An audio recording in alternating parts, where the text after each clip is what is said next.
कि दिल्ली वाले लखनऊ वाले एक दूसरे के इंजन के पहिए खोल रहे हैं। सर्वे में ये कुछ भी झूठे में दिखाएं, लेकिन सच्चाई में हम लोग जानते हैं कि जमीन पे ये कूटे जा रहे हैं। कैसे बेमन तस्वीरें थी वो खिचड़ी खा रहे। तो अपने पिछड़ों को, दलितों को अगर आबादी के हिसाब से भी उनको लाभकारी योजनाओं से जोड़ना पड़ा तो समाजवादी पार्टी आगे आकर के उनको आबादी के हिसाब से हक और सम्मान देने का काम करेंगे। जैसे जैसे प्राइवेटाइजेशन होगा वैसे वैसे आरक्षण खत्म हो जाएगा। भारतीय जनता पार्टी के अपने लोग भी उनसे दुखी हैं और अब भारतीय जनता पार्टी से मैं कहता हूं अपनी जिसको टिकट देना चाहो दे दो।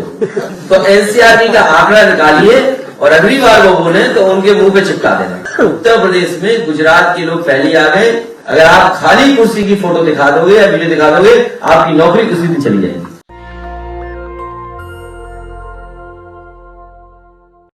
कि हम सब साथ हैं और भारतीय जनता पार्टी की जमानत जब्त कराएं। हम सब साथ हैं और भारतीय जनता पार्टी की जमानत जब्त कराएं। और लखनऊ और दिल्ली के झगड़े में सोचो, अभी तक तो मुझे ये लग रहा था कि डबल इंजन की सरकार, इंजन एक दूसरे से टकरा रहे हैं। कभी कभी लगता था कि दिल्ली वाले, लखनऊ वाले एक दूसरे के इंजन के पहिए खोल रहे हैं। लेकिन इस लड़ाई में जो विदाई हुई है गोरखपुर के लिए, मैं बधाई देता हूं। और जब उन्होंने अपने आप भेज दिया है तो जनता और हम सब लोग मिल करके पक्की उनकी विदाई कर देंगे कि दोबारा इधर लौट करके ना आए। और इसलिए भी जरूरी है कि लगातार झूठ का सहारा लिया। कितना झूठ बोला, लगातार 4.5 साल झूठ बोला। और नेगेटिव पॉलिटिक्स, विभाजन की पॉलिटिक्स, नफरत की पॉलिटिक्स, आपस में लड़ाने की पॉलिटिक्स, लोगों को अलग करने की पॉलिटिक्स, तोड़ने की पॉलिटिक्स, ये राजनीति अगर किसी ने की है तो भारतीय जनता पार्टी ने की है। मुझे खुशी है आप लोगों के साथ आने से अब एक दूसरे का साथ देकर के हम लोग पॉजिटिव पॉलिटिक्स करेंगे, विकास की पॉलिटिक्स करेंगे, खुशहाली की पॉलिटिक्स करेंगे। और हमारा आपका वो जो सामाजिक न्याय है वो खुशहाली वाला है, सबको साथ लेकर के आगे बढ़ने वाला है। इसलिए मैं कह सकता हूं कि ये सर्वे में हो सकता है न जाने कैसे दिखाएं, झूठे सर्वे में न जाने क्या क्या दिखाएंगे। ये झूठे सर्वों में क्या क्या दिखाएंगे, लेकिन जमीनी हकीकत हम लोग सब जानते हैं। सर्वे में ये कुछ भी झूठे में दिखाएं, लेकिन सच्चाई में हम लोग जानते हैं कि जमीन पे ये कूटे जा रहे हैं। और इतने कूटे जा रहे हैं कि हिम्मत नहीं पड़ रही है कि किस उपलब्धि को बताएं। इनकी कोई उपलब्धि हो तो बताएं। उपलब्धियां है नहीं। और मुझे खुशी है इस बात की कि मंत्री रह करके दारा सिंह चौहान जी ने बहुत मेहनत कर करके विभाग में जो कुछ कर सकते थे करने का प्रयास किया और लगातार कोशिश करते थे। लेकिन पता नहीं हमारे भारतीय जनता पार्टी के मुख्यमंत्री कैसे हैं, उन्हें पेड़ पौधों से कुछ लगाव ही नहीं है, जानवरों से कोई लगाव नहीं है, उन्हें कोई नदियों से लगाव नहीं। मुझे याद है कि जब मैं एक बार विदेश यात्रा पे गया था तो मैंने वहां जानकारी की अपने लोगों से जो जानकार थे उस देश के, कि हमारे छोटे बच्चे उनको कहां लेकर के जाऊं। उस समय जो हमारे मित्र थे उन्होंने सुलह मुझे राय मशवरा दिया कि आप जाइए और एक बहुत अच्छी सफारी बनी है वो देख करके आइए। वो लॉन्ग लीड सफारी थी जिसको मैंने देखा था अपने बच्चे और परिवार के साथ। और मैंने उसी समय मन बना लिया था कि जब कभी समाजवादी सरकार बनेगी, जो नेताजी ने काम शुरू किया था उस काम को पूरा कर करके उससे भी अच्छी एक लाइन और एनिमल सफारी बनाने का काम करेंगे। मुझे अच्छा लगा उस दिन जब आप मंत्री की हैसियत से उसको उद्घाटन करने गए, और अगर आप नहीं चाहते तो शायद उद्घाटन नहीं होता। हमारे भारतीय जनता पार्टी के मुख्यमंत्री उद्घाटन ही नहीं करना चाहते थे। मैं देखता था वहां एक डायरेक्टर आया, दूसरा डायरेक्टर आया, एक तारीख दी, दूसरी तारीख दी, डायरेक्टर हट गया, दूसरा डायरेक्टर आ गया, फिर तीसरा डायरेक्टर आ गया, तारीखें बदलती रही। लेकिन इन्होंने हिम्मत करके और पूरी बहादुरी के साथ उस लायंस सफारी का उद्घाटन किया, एनिमल सफारी का उद्घाटन किया। और सबसे बड़ी बात ये थी कि आपने नेताजी और समाजवादी पार्टी को कहा कि इन्हीं की वजह से इतनी अच्छी लायंस सफारी बनी। मुझे उसी दिन लग गया था कि अब इनको साथ लाना है, क्योंकि हम संजय चौहान जी को ला रहे थे, साथ आगे बढ़ा रहे थे। हमारे डॉक्टर संजय चौहान हैं जिनके दल को हम साथ लेकर के आगे बढ़ रहे थे। लेकिन जिस दिन मैंने इटावा का वो भाषण सुना, इसमें कोई कुछ कहता है, ये भारतीय जनता पार्टी वाले अंग्रेजी की कहावत ही नहीं जानते। कहावत जानते भी होंगे तो डिप्रेशन में चले गए, डैमेज कंट्रोल में चले गए, तो समझ में नहीं आ रहा होगा। एक अंग्रेजी में कहावत है, strike the iron when it is hot. तो हमने तभी इनको लिया अपने साथ जब हमें लाना था। इसलिए भारतीय जनता पार्टी के लोग और हमारे पत्रकार साथियों, सवाल इधर उधर वाले मत करो। अंग्रेजी की कहावत है, strike the iron when it is hot. हमें तो उसी दिन अच्छा लगा था कि जब आपने लायंस सफारी का उद्घाटन किया और वो काम भी आगे बढ़ाए जो कभी समाजवादियों ने काम किए थे। बर्ड फेस्टिवल कौन करता है? बर्ड फेस्टिवल हमारे मुख्यमंत्री जी को पता नहीं किससे प्यार है। कभी कभी तस्वीर तो आती है, हमें डर लगता है तो उस तस्वीर को सही मानो कि बुरा मानो या गलत मानो। कभी कभी एक तस्वीर चलती है डिजिटल प्लेटफॉर्म में कि वो किसी को गोदी में बैठाए हुए हैं। अरे भाई, जानवर क्यों बदल रहे हो? कौन किसको गोदी पे बैठाए वो नहीं पूछ रहा हूं मैं। क्या नाम बदल देते हो आप लोग? इसलिए कभी कभी डर लगता है कि सोशल मीडिया है, उस सोशल मीडिया पे क्या चल रहा है, वो सच है कि नहीं सच है, इसलिए वो आप तय कर लो। लेकिन समाजवादी सरकार ने पहली बार बर्ड फेस्टिवल का आयोजन किया गया, चंबल के किनारे किया गया और दुनिया के बड़े बड़े देशों से लोग आए, बड़ी संख्या में लोग आए। उस काम को आगे बढ़ाया आपने। लखीमपुर में भी बर्ड फेस्टिवल हुआ, लेकिन लाख प्रयास के बाद वो बर्ड फेस्टिवल दोबारा नहीं हुआ। बताओ, जिन्हें पेड़ पौधों से प्यार ना हो, जिन्हें अपनी नदियों को साफ करने में लगाव ना हो, जिन्हें पक्षियों से ना कोई प्यार हो, वो आखिरकार जनता से और हमारे जो पिछड़े हैं, गरीब हैं, उनके दुख और तकलीफ कैसे समझेंगे? कैसे समझेंगे? और अभी मैंने देखा तस्वीरें, कैसे बेमन तस्वीरें थी, वो खिचड़ी खा रहे थे। कितने बेमन से खिचड़ी खाई जा रही थी, खाना खाया जा रहा। उन्हें याद आ रहा होगा कि हमने शैम्पू नहीं भिजवाया, साबुन नहीं भिजवाया। साबुन और शैम्पू भिजवा देते तो थोड़ा सा मन ठीक होता तो खाते। आखिरकार जिम्मेदार कौन है? अगर गरीब आज शैम्पू साबुन से या उसके पास तेल नहीं है, खाने पीने के सामान नहीं है, कपड़े नहीं है, महंगाई है, तो आज का जिम्मेदार कौन है? जिम्मेदार मुख्यमंत्री है। इनकी सरकार है, डबल इंजन की सरकार है। अगर वो संपन्न होते तो वो अच्छे कपड़ों में होते, साफ सुथरे होते और उनके साथ बैठने में उन्हें भी सम्मान लगता, क्योंकि जानते थे कि गरीब है, हो सकता है 2 दिन 3 दिन से न नहाया हो, परेशानी में रहा हो, वो जानता नहीं है। इसीलिए साबुन और शैम्पू भिजवाए थे। और वोट के बहाने देखो वो कहानी क्या थी, बहेलिया वाली कहानी। कुछ बहेलिया वाली कहानी है जिसमें दाना डाल के पकड़ते हैं। कौन नहीं जानता ये बात? वोट के लिए देखो खिचड़ी खा रहे हैं।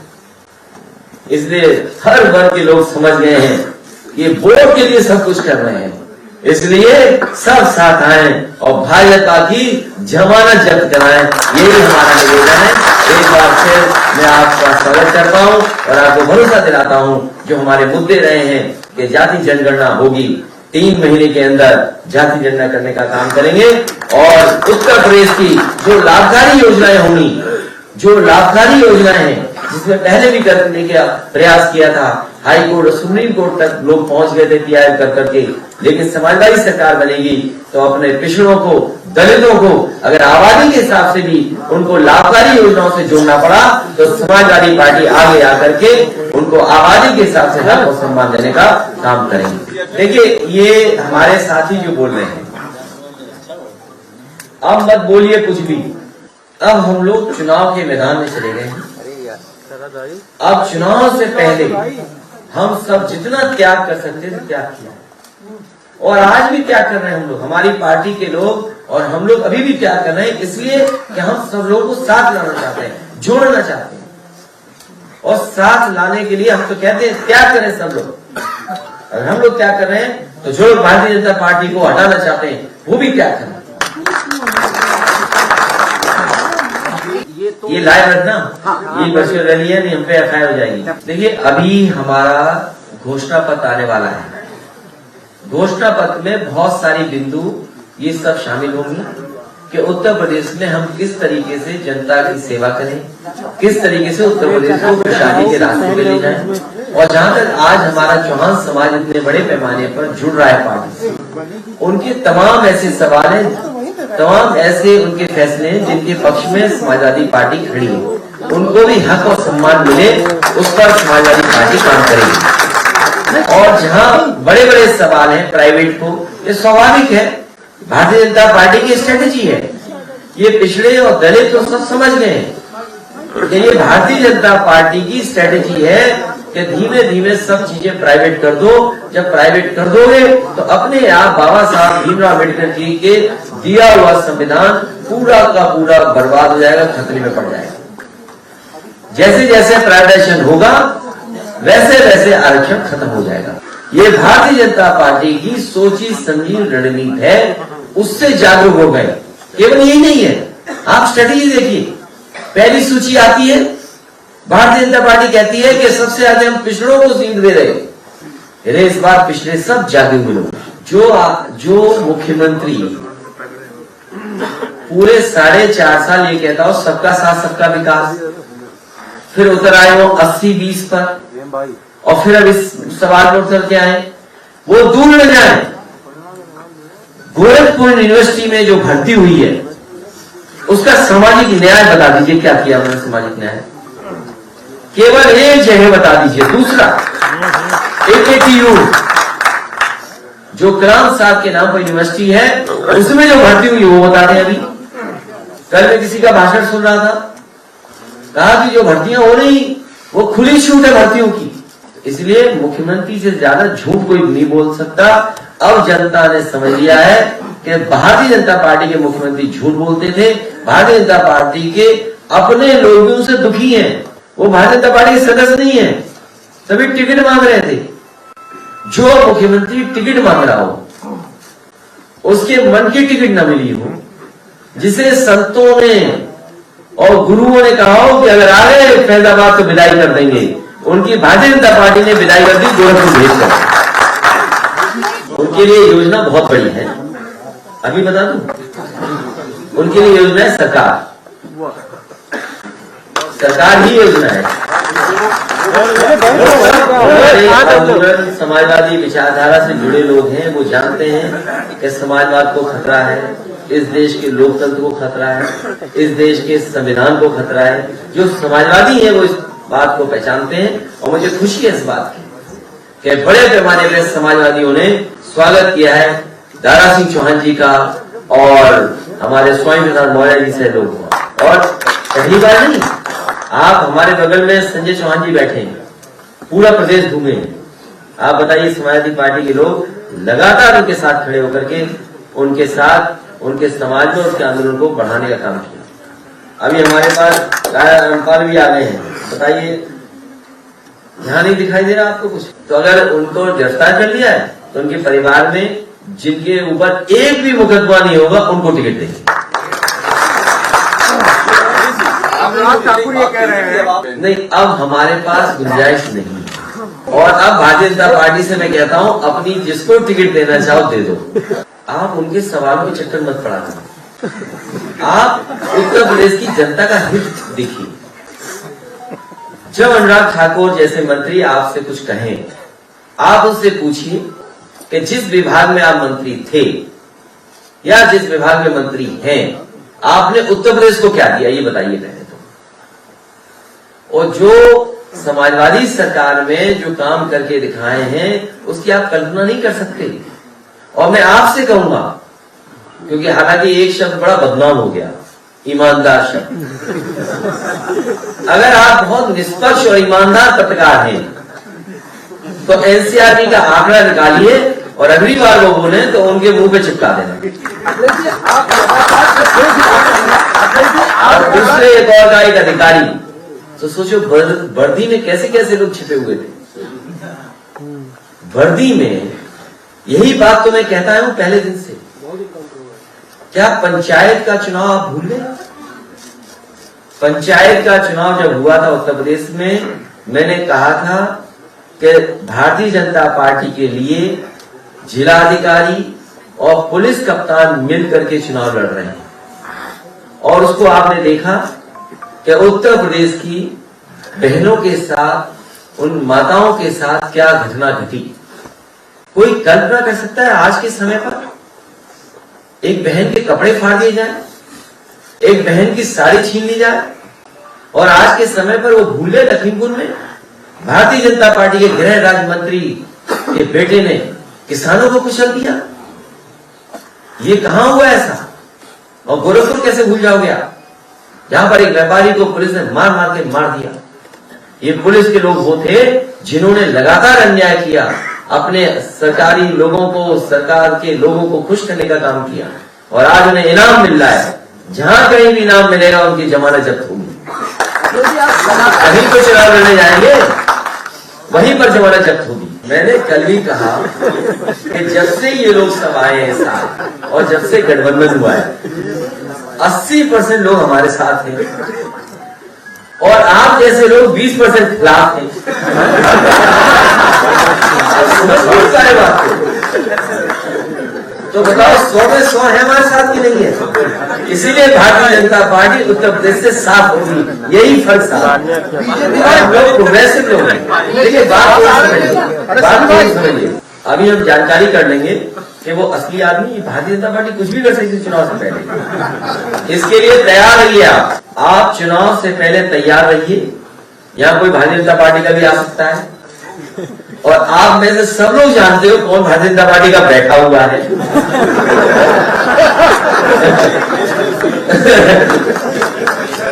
क्यों पत्रकार साहब, ये बात सच है कि नहीं सच? तो ये हम सब लोग जानते हैं। इस तरह की घटनाएं, इस तरह के नाटक, इस तरह के बदनाम करने के लिए ये तो कुछ नहीं है, इससे भी ज्यादा होगा। देखिए तो चुनाव तो होने दो, अभी तो शुरुआत ही है। और देखिए चुनाव में टिकट के लिए ये पहली बार नहीं हुआ है। टिकट जब नहीं मिलती है और मिल जाती है तो कई कार्यालय फूके जाते हैं, पिटते हैं, थोड़ी जाते हैं। ये लोकतंत्र का एक हिस्सा है। वो अपनी जिद कर रहा है, तो मैंने कहा, पुलिस से कहा कि उसे भेजो, हम देख तो नहीं ये कौन है जिसने पार्टी में काम ही ना किया हो और टिकट मांग रहा हो, और हाईलाइट होने के लिए आप में न्यूज बन जाए इसलिए कुछ डाल दिया ऊपर। नहीं, ये नहीं कहूंगा मैं। नहीं, ये नहीं कहूंगा। आपको हो सकता है कोविड प्रोटोकॉल के उल्लंघन में कुछ कार्रवाई हो जाए, बाकी कुछ नहीं होगा। तुम यार किस प्रदेश के रहने वाले हो? 1 महीने पहले आ चुके हैं, उनकी ट्रेनिंग हुई लखनऊ में, और अब वो बेसिकली ट्रेनिंग का ट्रेनर्स हुआ है। मतलब उनको यहाँ ट्रेनरों ट्रेन किया, अब वो जाके नीचे ट्रेन करेंगे और फिर नीचे ट्रेनिंग होगी। उत्तर प्रदेश में गुजरात के लोग पहले आ गए, कौन नहीं जानता ये बात। और तुम ये तो उत्तर प्रदेश में आए, हालांकि वो बात बहुत अलग हो जाएगी, मतलब लोग बुरा मानेंगे, हो सकता है उससे। गुजरात के लोग सब कुछ ले गए आपकी अर्थव्यवस्था का, वो नहीं बोलोगे? सब अर्थव्यवस्था ले गए, वो नहीं बोलोगे। केवल ये कहो गुजरात के लोग आ गए। मुझे याद है लंदन में मुझे गुजरात के सूरत का वो मिला था सभासद 2014 के चुनाव के बाद। तो मैंने कहा उत्तर प्रदेश कैसे आए थे आप? बोले हम बनारस में थे। मैंने कहा चुनाव में आपने बहुत कुछ फैलाया। उसने कहा हमने फैलाया नहीं, हमने बांटा भी है। इसलिए मैं चुनाव आयोग से कहूंगा कि ये जिस तरह के प्रोटोकॉल हम लोग फॉलो कर रहे हैं, हमारा कोई भी कार्यकर्ता दूसरे प्रदेश का नहीं आया है। हम चुनाव आयोग को लिख करके शिकायत करेंगे और हम अपने पत्रकार साथी से कहेंगे वो सूची हमें जरूर देना जहां तुमने गुजरात के लोगों को देखा था, गुजरात के लोगों को पाया था। जरूर चुनाव आयोग को शिकायत करेंगे, जिससे प्रोटोकॉल को, कोविड प्रोटोकॉल को मानते हुए दूसरे प्रदेश के लोग, चाहे राजस्थान के, चाहे मध्य प्रदेश के, चाहे छत्तीसगढ़ के, चाहे किसी प्रदेश के आए हो, उन्हें वापस उनके प्रदेश भेजा जाए। उसी की वजह से सब लहरें आ रही तुम्हें नहीं पता लगा? देखिए कैसे रोक दिया, जहां सड़कों पे हमारे साथ लाखों लाख लोग। अब क्या हो गया, हम लोग यहाँ बैठ गए, टीवी पे पहुंच गए, टीवी पे रह गए, छोटे से मोबाइल पे रह गए, नेटवर्क के भरोसे पे रह गए, डिजिटल प्लेटफॉर्म पे रह गए, और हम अपने मजबूत कार्यकर्ताओं की मेहनत पे बैठे यहाँ पर। हमें उम्मीद है तो इन सबको प्रोटोकॉल को मानते हुए हमारे कार्यकर्ता गांव फिजिकली काम करेंगे। ये वर्चुअल हवालाई लोगों की बैटरी खत्म हो जाएगी। भाई मैं क्या जानू कौन क्यों नहीं आ रहा प्रदेश में। ये गुजरात के लोग बता रहे इतने आ गए, और बताते हैं यही लोग बताते हैं गुजरात के लोग सब सामान ले गए यूपी का। ये भी सही बात है कि नहीं? नहीं, हम इसलिए आरोप नहीं लगाएंगे, सब अधिकारी उत्तर प्रदेश के हैं। अगर एक हाथ उधर मिला हुआ है तो एक हाथ इधर भी मिला होगा कहीं ना कहीं। क्या उत्तर प्रदेश के नहीं सर? पूरे उत्तर प्रदेश के अधिकारी जानते हैं कि उत्तर प्रदेश के चुनाव आयोग है, इसीलिए निष्पक्ष चुनाव आयोग करा रहे हैं, निष्पक्ष चुनाव होने जा रहे हैं। ये सच है, उसकी तस्वीर भी आप लोगों के पास होगी कि गुजरात के लोग यहाँ ट्रेनिंग कर रहे थे। मैं आज ही जारी करूंगा वो सब फिल्म पिक्चर, सोशल मीडिया पे आई थी वो पिक्चरें कि गुजरात के लोगों ने यहाँ पर ट्रेनिंग ली थी, यहाँ पर अफवाहें फैलाने के लिए, साजिश करने के लिए, झूठ फैलाने के लिए, लोगों को पैसा बांटने के लिए और लोगों के बीच में नफरत फैलाने के लिए। मैं आज ही चुनाव आयोग को इस बात की शिकायत करूँ। हम तो शिकायत ही कर सकते हैं, और अगर चुनाव आयोग नहीं मानेगा तो नहीं मानेगा। हमें उम्मीद है चुनाव आयोग स्पष्ट काम करेगा, गुजरात के लोगों को वापस भेजेगा।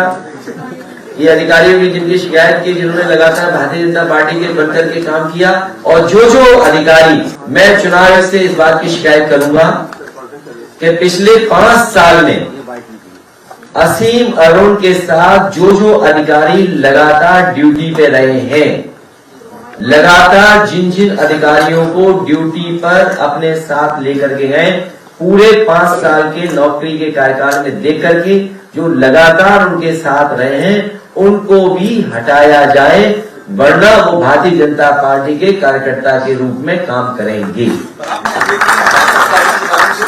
मैं चुनाव आयोग से फिर शिकायत करूंगा कि ऐसे अधिकारी, अब तो उनके पास एग्जाम्पल हो गया।